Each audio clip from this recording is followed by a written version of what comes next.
Welcome back to the Fixed Ops Roundtable. John Fairchild is with us with an A team to talk about retail training and our needs ahead in 2023. John, welcome back to the Fixed Ops Roundtable. Thanks, Ted. Thanks for having us. Thanks for having this stellar team that you've put together here. These guys are at the peak of their game. Well, you know it best because you're working with all of them in their dealerships to help them achieve incredible results. John, I'm going to step out of the way and let you get the conversation going. No, I appreciate it. And what we've really wanted to talk about today is really the efficacy of offsite classroom training, or classroom training in particular, that takes the service advisor out of the lane and allows them to get within a group of their peers and allows them to get into some uncomfortable situations that really brings their game up and get them to the next level. So I really want to discuss with you guys, because I've had classroom interaction with all three of your operations, and what's good with it, what is coming out of it, what are the results, why does it work, what are you seeing out of your people that has really challenged them to excel and get to the next level. And if we could, let's get the energy flowing here and start with Tully, because he's really going to elevate us. I can feel it already. So Tully, can you? Well, I'm telling you, the best thing about service rider training is that service riders don't like training because they know everything already, right? What are you talking about? I'm perfect. I know what's going on. But what happens is that when you have a steady program that we have done with Mr. Fairchild, bringing them in, the first couple, very awkward. Them talking to each other, very awkward, right? But we show the value of going offsite. Keep it short, 2 hours max. Talk about things that are going to affect them, right? Because we're trying to teach them what? We're in the repeat and referral business. We're selling recommendations that we'd sell our family members. And all we want to do is keep people happy. When that is your focus, that's when you're going to win. If you over-educate them on stuff they don't need, it bores them to death. Keep it focused on things that are going to change them and make their life easier. You must be in classroom training. You must be in classroom training, because if you're in the service drive, they're not paying attention to you. Yeah, no kidding. And you brought up a few good points I'm going to touch on in a minute. And I've actually traveled to you guys and get in your classroom, and we facilitate 57 service advisors every month. And I think we make a huge difference. And I'll get back to you on some of the results there. But, on the other hand, Ed Roberts, what you've been able to do is send your team members to Atlanta to our Pinnacle Training Center facility, both managers and service advisors. So kind of give us a little feedback of what your people have gained from that and what you see different from them, and then when they return, and some of the nuggets that you guys have got out of this, if you could. Well, the ones that you guys that follow us, we hire a lot of entry-level people. So I don't have people that's kind of been through other car dealerships and whatever else. And only other than my service manager that I sent to you, John, is one that's been at another dealer. So these guys are exposed to what they see here. And we have our own training programs, and they do a good job with it. But it helps for them to go and intermingle with people from other stores on how they do things, and then put themselves. I don't do any role playing here. So when I send them to John, I know they're going to get some role playing, because it's always awkward. They feel like, I can't do role play. Well, they're role playing with a customer when it's a customer. And it's the more times you do it, it's repetitious, the easier it becomes to do. And so I appreciate that you do that with them, John. And they come back and they said, the only thing that scared me was, but then after I got going, I was fine. And right. When the customer comes in, it's easy for them. So, but for us, it really exposes them to other dealership people, and they can express some of the concerns. And then with role playing, you can build in obstacles that they may not have never seen before. And it helps them become more savvy to overcome them when they face it in the industry. No, and I appreciate that. And I consider myself the king of role play, but I always try to get a role play light thing going, because I know people are scared to death of it. And just like in each arena that we've done with all three of you guys, is we give them a chance to role play light with each other. So it's a comfort zone. And then we graduate them into role playing, without the video. And then we go one more step, role play with the video. And it's very effective. Like you said, Ed, there's always some kind of inertia there that people don't like it to begin with. But I think what you're alluding to is the more you do it, the more you practice it, the more it gets embedded in your subconscious, the more you don't have to think about it. And now I can focus on what my customers' needs are. I can focus on the rapport. I can focus on the relationship. So that's really, guys, we're in the people business. They just happen to own automobiles. And so Shon Kingrey, I know in your case, we did go in the field with your group. You had a large group, 23 stores, I think. Mm-hmm. We had some locations where we brought everybody into the same place, a couple different sessions. And tell us what you kind of takeaways and what you feel like are the important parts for other people to consider when they're going to do classroom training. You know, we're not just doing this segment to tout my business, but I want you guys to be aware, whether you use me or somebody else, that training in the drive, in the live action of your service drive, there is some value to it, but overall, we got to get people off on a location where they're not being pulled in 18 different directions. So tell me what your thoughts are in general there, Shon Kingrey.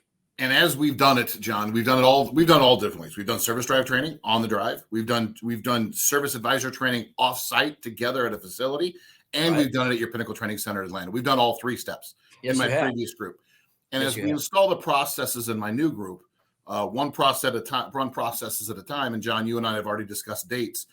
I'm a firm believer, and I firmly do believe that the next step for ours is definitely, you got to remove them from the environment. You got to get them out of their comfort zone. Yeah. All three of us are going to agree on the screen. There's nothing that works on the service drive. You get distracted, you get pulled away, somebody calls in sick, whatever the case is. It's got to be a scheduled event. It's got to be off-site, and it's got to be hands-on. And John, you know, I'm a firm believer, you know, where I come from a group that didn't have general managers to a group where the general managers run the group. They run the stores. They have complete autonomy. I love this. I love the format of it. I want the videos to go to the GMs because I want the GMs engagement where, you know, Tully, I know you have engagement on site where the GMs attend your meetings, and we'll get to that with John here. But on the off-site events, I want them to know that when they get back, the GMs are going to see their videos. I want them to know that everybody's going to see their videos. And again, I'm all about the carrot at the end of it. You know, hand prizes to the person that does the best walk around. You know, John and I did it. We did it in Florida, and I got to tell you, we announced we were going to pay out on the 5th. We'll say on the morning of the 5th at 6 a.m. the emails have started. Who won? Who won? Who won? And then we might have uncovered some. We'll just call it unfair scoring, if you will. But you know, they're voting for themselves 52 times from mom's email and grandma's email. But you know what? That just shows you they're engaged and they care, and I love it. I absolutely love it. Well, awesome. And to kind of go round robin here, Shon, thank you for those comments. I really, one of the things that you said, I pick up on wholeheartedly is that, you know, people get engaged. And if there's a prize at the end of it, if there is something that they're going to give them, tell us, Tully, about how the way that you have really directed the percentage of your training that has to be accomplished, tied into the incentives and the games that we've had. Tell us about some of the gamification that we've done with your program that's really made it successful and people to stay engaged. So Shon is spot on. Here's the deal. 100% participation. That's what it is. And if you're sick, we have a makeup class. There is no gray area there. GMs, 100% participation.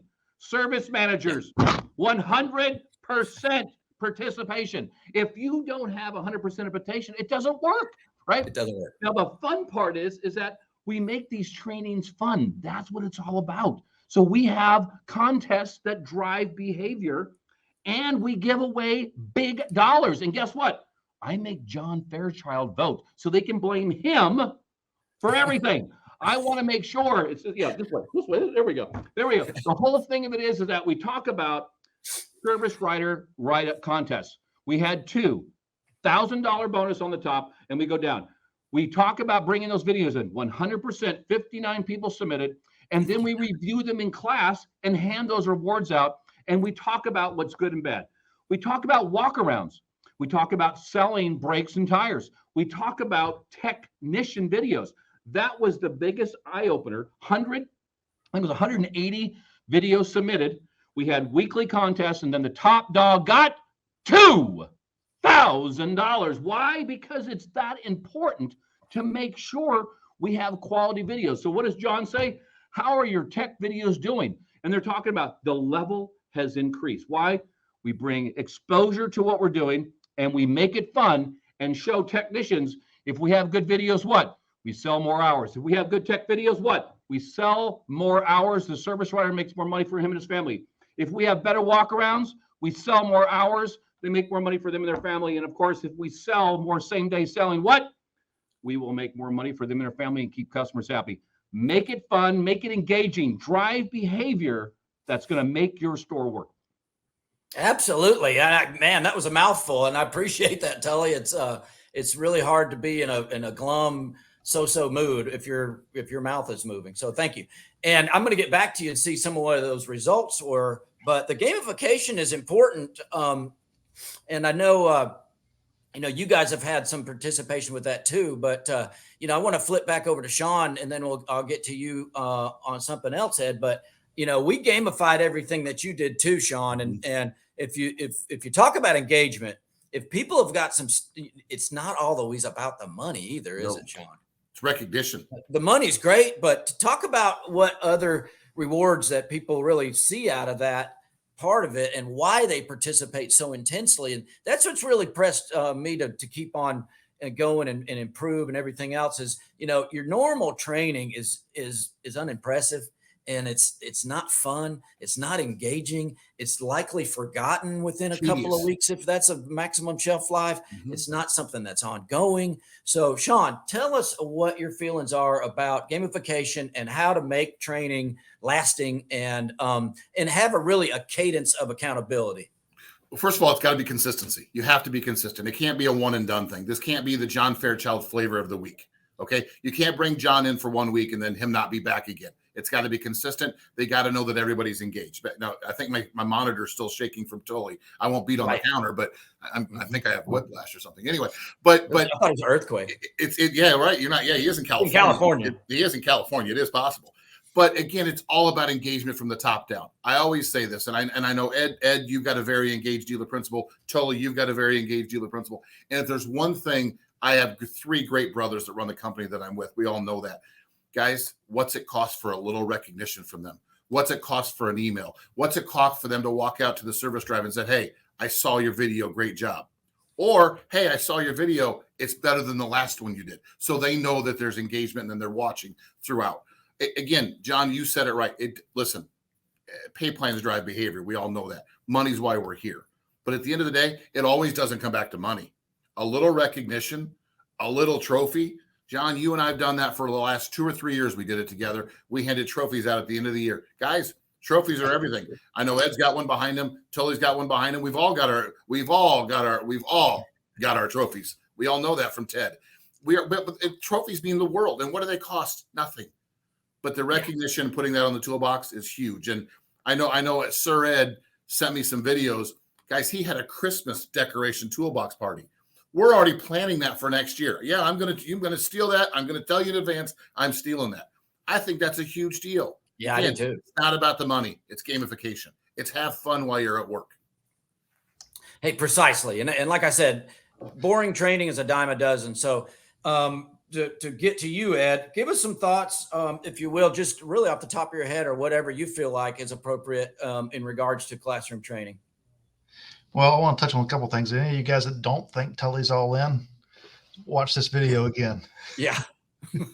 and everybody in our business that faces customers have some level of competitive edge. Right. And that's what we saw with the toolbox contest. Is what we saw. That's the recognition that is talked about. And that recognition don't always have to be dollars. It can be dollars, but it's the recognition. They'll chase those things.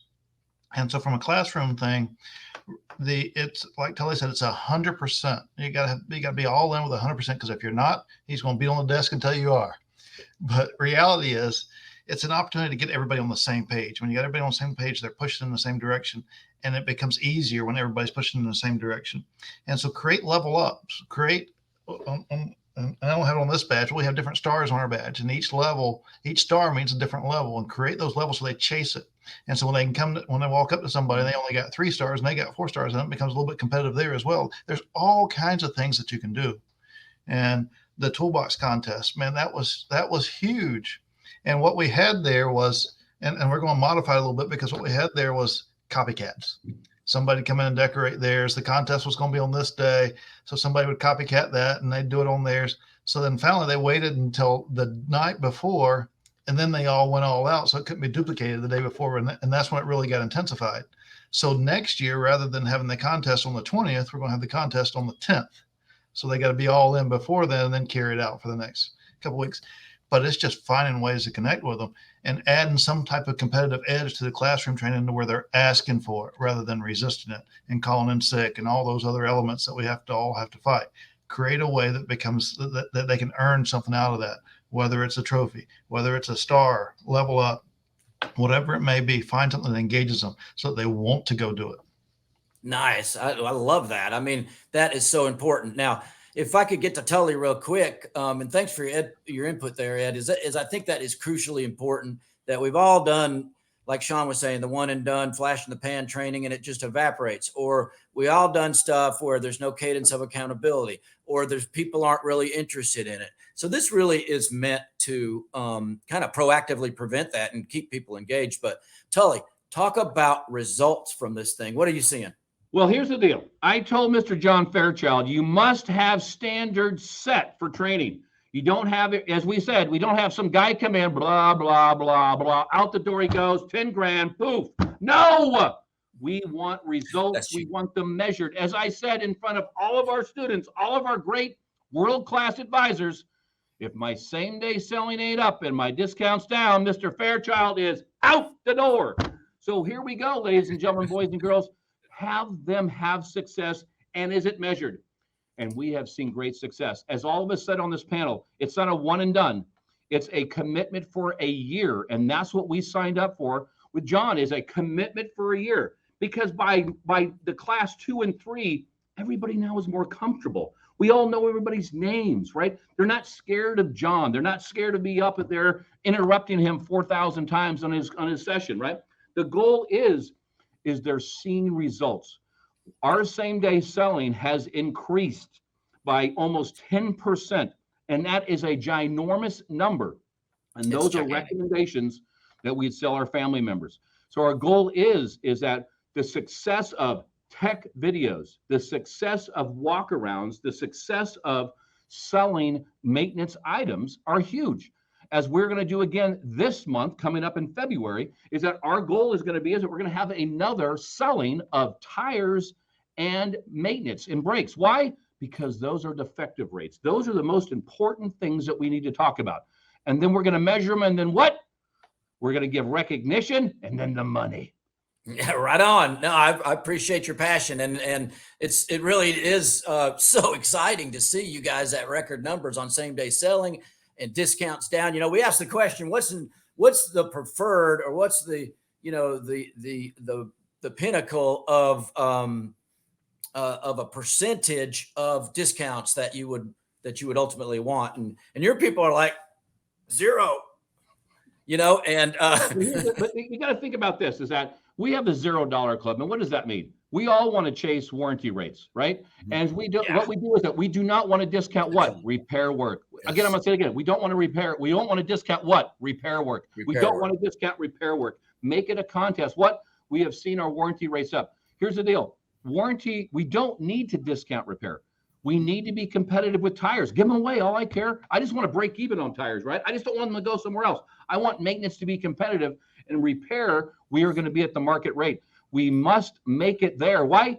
Because then we can get warranty rate increases, my good friends. We talk about the results, make it exciting. The service writer says, I got a $40 lift in my warranty rate. That's because of you. You have done it because you have done a great job and not discounted repair work. The goal is show them the money, show them the pathway. And guess what? Customers are happy. Yes. We have the highest CSI because we're doing things right. That's the best part. Yeah, amen. You know, one of the things that's a phenomenon that everybody watching this could probably agree with is that the more people invest in their vehicle, the happier they are. Yes. That means the more they spend, the happier they are. Why? And if you look at the statistics of how long of vehicles on the road these days, it's staggering. And I bet, and I know in some cases, like in Shon's last group, that I could look at your customer pay average mileage, and it's near 90,000 miles. So these people are out of warranty, and they want to drive their car, in some cases, till the wheels drop off. And if we're not advising properly, if we're not letting the customer take advantage of those values, we're really doing them a disservice. And so, yeah, as your same day selling has gone up, so has your CSI, right? Mhm. So, hi, Ted. We've been having a really vigorous discussion here. And, I've really got a buzz from these guys because they're so high on, making things work in their group and getting to the next level. So thanks for having us on. I felt the earthquake just a few minutes ago when Tully was speaking. So that shook me, John. That shook me up. No, I came in because I want to just ask a lightning round question to everybody here on the group and just kind of go around the horn, if you don't mind, John. We're hearing a lot. We're hearing a lot here in 2023 that the focus is now going to be squarely on fixed operations, and as market conditions continue to change and evolve, interest rates and so on. Why the importance now on training your service team, your service advisors to deal with a lot of the issues that John is talking about? If it's okay, I want to start with Tully and just go around the horn to Shon, to Ed, and then John, have you bring it home if that's okay. Well, you think about this. We're in the repeat and referral business. I say it a number of times, but here's the deal. If we do processes right, quality inspections that we'd sell our family members, tech videos that show the value, communication with the customer to keep your CSI right, your same day selling will go up, because then all it comes about is that, can I afford it or not? The trust and everything goes away. Training, structure makes it work, show them the pathway, and it also makes their life so much easier. Amen. And I'll touch on that as well, because ultimately in service, we've been reactive to service for so many years. It's kind of after the sale, it's this, it's that. Well, the buying experience takes weeks, days, hours. The ownership experience takes years.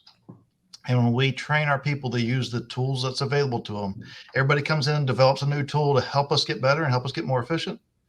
But then we don't use them because we don't know how to use them. And then we bring new people in. They've never even been exposed to it. And when we use the tools that's available to us, we can dominate. And then when we dominate on the service side, on the ownership experience, there's no question what brand the next vehicle is. Mm-hmm. So then we start that circle of life all over again. Amen, Ed. Point. It's true. And guys, Ted, you said it right. The market has corrected itself. We're going that direction. Whatever we're at. Used car market's dropped. New cars are starting to show up and they're not selling. Interest rates are crazy. And the one thing we got to remember, if there's two words you take into 2023, fixed absorption. If you don't know what that is, you don't know how to fix it, you got a problem, because it's going to be all about fixed absorption in 2023. We talked about it. We kind of got off of it because we're selling cars 20, 30 grand over window sticker. We kind of got off the kick. You better get back on it. And the one thing we got to remember, we forget, our service advisor sees more clients in a day than anybody tenfold. They're helping 16 to 19 people a day. 16 and 19 facing. And if you're in an Ed Roberts store that's a monster store, or a Tully who's got 57 advisors, guys, that's a lot of facing. That's a lot of face time. If that's not your priority, you're missing the boat. Period. You're just missing the boat. No, I appreciate it. And I knew you would, Shon, but you stole my thunder in verbatim. 2 words, fixed absorption. And, what does that mean? It means that the front end doesn't even have to sell a car and we're not in the red. And that is going to be increasingly more important. And I'm telling you, I've been on my own in business for 14 years, obviously through a couple of tough spots that we've been through. And that's exactly when the service department gets busy and really can make the biggest difference. So, guys, I appreciate having each and every one of you here, taking time out of your busy schedule to talk about this. I think it's valuable to the audience here. I think that everybody really should consider, in any format with me or anybody else, to do classroom training and to have a program as we discussed, and to kind of enter those elements. So if anybody needs help with that, or, even if it's not using me, you want to pick my brain, please hit me up, and I'm glad to help. And thank you, Ted, for the forum. John, we're starting a new thing here at the Fixed Ops Roundtable. It's going to be reviews on the previous speaker. So Tully and Shon and Ed, would you give us the review on Fairchild Automotive Solutions and their training? You got a thumbs up, or what do you guys say? All right. Love it. So everybody, John, if we want to reach out to you and engage your services, what's the best way to do that? Look down. All right. Fairchild Automotive Solutions on the web. And that phone number, John, is that that goes to you. Oh, yeah. That's been my phone number for 22 years, 770-561-4644. If I don't immediately respond, I will call you right back or text me. And when I can break free, because I'm always busy, I'll break free and give you a call back. John Fairchild is busy training advisors all over the country. Everybody, reach out to John. He trains the best and works with the best of the best. I want to thank Tully Williams, Shon Kingrey, and Ed Roberts, and John Fairchild from Fairchild Automotive Solutions here today at the Fixed Ops Roundtable. Thank you, Ted.